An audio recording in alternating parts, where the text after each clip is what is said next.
सभापति महोदय, नेक्स्ट स्वास्थ्य और रामदास परिवार अथवाले कल्याण पर एक बहुत रामदास बड़े अथवाले। इम्पोर्टेंट विषय पर चर्चा चल रही है। मंत्री महोदय रिप्लाई देंगे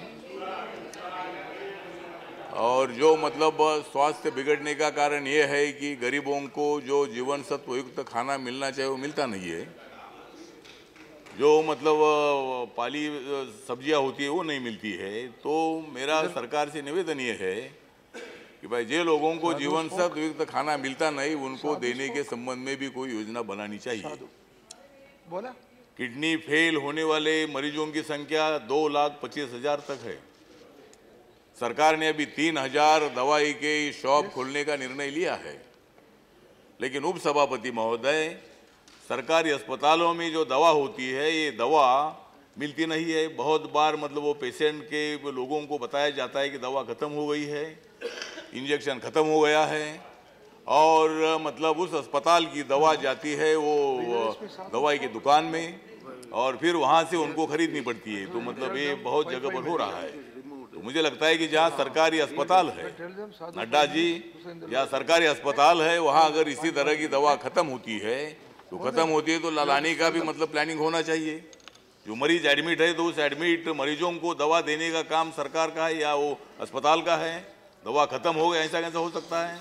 हो सकती है दवा खत्म हो सकती है, लेकिन दवा खत्म करते करते वो पेशेंट को खत्म करते हैं। तो इसीलिए मुझे लगता है कि इस पर थोड़ी सी मतलब पहले से चला है। मतलब ये सरकार भी थी तब ये चलता ही था, अभी आपकी सरकार है तो भी ये चल रहा है। आपकी सरकार आने के बाद थोड़ा कम हो गया है, लेकिन जिस तरह मतलब होना चाहिए तो आपका ध्यान होना चाहिए मतलब इस पर जो गरीबों के लिए। और इसीलिए मुझे लगता है कि सभापति महोदय, मतलब जो गरीब बच्चे हैं अपने देश में भ्रूण हत्या हो रही है। भ्रूण हत्या का कारण ये है कि मतलब लड़की को मतलब लड़कियां तो शादी के लिए इनको चाहिए, बहन चाहिए, माँ चाहिए, लेकिन जब इसी तरह की लड़की होने का डॉक्टर जब चेक करते हैं तब भ्रूण हत्या होती है। तो भ्रूण हत्या पर भी मतलब कड़क कठोर उपाय योजना चाहिए। और जो डॉक्टर मतलब इसी तरह का काम कर रहे हैं उनका जो डॉक्टर का जो सर्टिफिकेट उसको कैंसिल करने की आवश्यकता है। मुझे लगता है कि डिप्टी चेयरमैन सर, बहुत सारे मरीज अगर आप प्राइवेट अस्पताल में जाते हैं तो 1 दिन में, 2 दिन में, 3 दिन में 1 लाख, 2 लाख, 3 लाख, 5 लाख बिल होता है।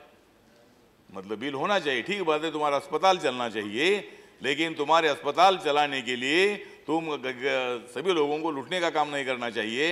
और प्राइवेट अस्पताल में डिप्टी चेयरमैन सर, आपको भी अनुभव होगा, केरला में हो, महाराष्ट्र में हो, हर जगह पर अगर कोई पेशेंट एडमिट किया जाता है तो वहाँ डॉक्टर बोलते हैं कि 50,000 रुपये भरो, 20,000 रुपये भरो, 30,000 रुपये भरो, पैसा चाहिए। बात सही है।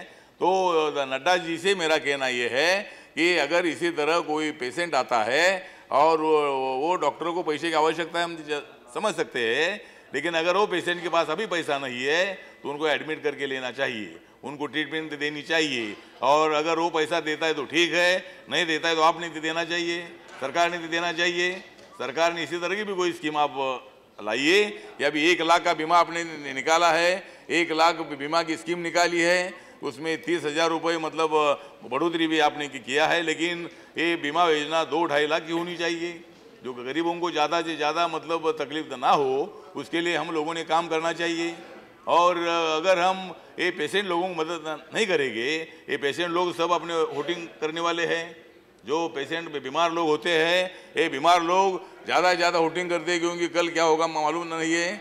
और इसीलिए मुझे लगता है कि सरकार की तरफ से, ये सरकार नई सरकार है, नरेंद्र मोदी की सरकार है, सबको साथ देने वाली सरकार है, सबका विकास करने वाली सरकार है, और सबका साथ और सबका विकास, उनका भी साथ, इनका भी साथ, उनका भी साथ, सब लोगों का साथ मिला है।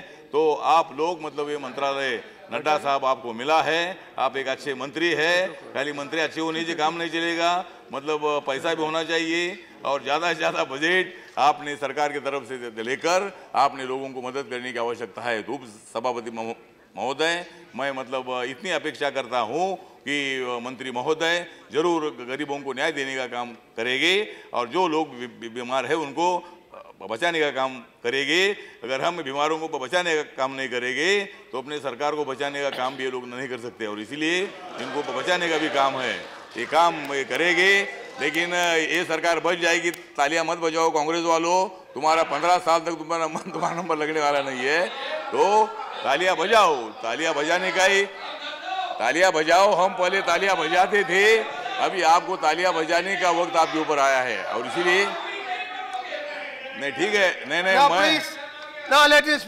मैं तो उधर आने का मतलब ही नहीं है, मैं तो इधर ही रहूंगा और मैं आपको उधर ही रखूंगा, तो इसीलिए ठीक है, मंत्री पद की बात नहीं है, मंत्री पद मुझे मिले या ना मिले मैं नरेंद्र मोदी के साथ हूँ, मतलब इसीलिए मंत्री पद के लिए मैं इधर नहीं आया हूँ, और आप लोगों ने मंत्री पद नहीं दिया था, मैंने 5 साल राह देकर मैं इधर आया हूँ, और इसीलिए मतलब मंत्री पद का विषय नहीं है, तो मंत्री पद का काम नहीं, तो इसीलिए मैं ज्यादा वक्त ना लेते हुए डेप्यूटी चेयरमैन साहब इतना ही बताना चाहता हूँ कि जब गरीबों का बिगड़ जाता है स्वास्थ्य, जब गरीबों का बिगड़ जाता है स्वास्थ्य, दवा के बिना उनका हो जाता है अस्त, अगर दवा नहीं मिलती है तो, और लेकिन डॉक्टर लोग रहते हैं मस्त, डॉक्टर लोग रहते हैं मस्त और गरीबों का हो जाता है अस्त, तो मतलब इनकी जिंदगी खराब हो जाती है। लेकिन ठीक बात है, हम सब लोग मिलकर मतलब देश को मजबूत करने के लिए आदमी को मजबूत करेंगे, बीमार आदमी को ज़्यादा से ज़्यादा मतलब दवा देने का काम करेंगे, इंजेक्शन देने का काम करेंगे, और हम उनको सुधारने का काम करेंगे। जय भीम, जय Bharat. Okay, thank you very much, doctor Vijay.